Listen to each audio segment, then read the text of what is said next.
इन खां पहिरीं वारी वीडियो में असां विज़िट कयो हो मस्जिद अली इब्न तालिब। हाणे असां वञी रहिया आहियूं मस्जिद गमामा जी तरफ़। ही आहे मस्जिद गमामा।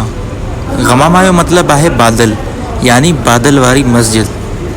हिन साम्हूं तव्हांखे परफ्यूम्स या कुझु दुकान में मिलंदा जेके ॾाढा एक्सपेंसिव आहिनि। मस्जिद गमामा जेका वॉकिंग डिस्टेंस ते आहे मस्जिद नबवी खां, जेका गेट नंबर 310 खां 200 या 300 मीटर जी दूरी ते आहे। इन साॻिए रोड ते तव्हांखे मस्जिद अली ऐं मस्जिद अबू बकर सिद्दीक़ रज़ी अल्लाह ताला अन्हु तव्हांखे मिलंदी। अगरि तव्हां थोरो अॻियां वॉक कंदा त तव्हांखे उमर बिन ख़िताब मस्जिद बि नज़र ईंदी। मस्जिद जे ॿाहिरां मस्जिद जी हिस्ट्री बि तव्हांखे मिलंदी, जेका अरबी ऐं इंग्लिश ॿिन्ही में लिखी वई आहे।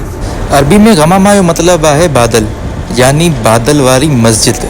हिते नबी अकरम सल्लल्लाहु अलैहि वसल्लम जिन ईद उल फितर, ईद उल अज़हा जहिड़ियूं नमाज़ूं अदा कयूं। हीअ उहा मस्जिद आहे जिते नबी करीम सल्लल्लाहु अलैहि वसल्लम जिन ईद जी आख़िरी नमाज़ हिते अदा कई ऐं उन खां पोइ पर्दो फरमायो।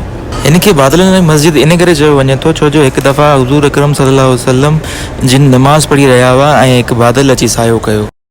हाणे वठंदे तव्हांखां इजाज़त ऐं संगत इहो ॿुधायो त छा व्लॉगिंग मूंखे करणु खपे? कमेंट में ज़रूरु ॿुधाइजो। Like, share and follow.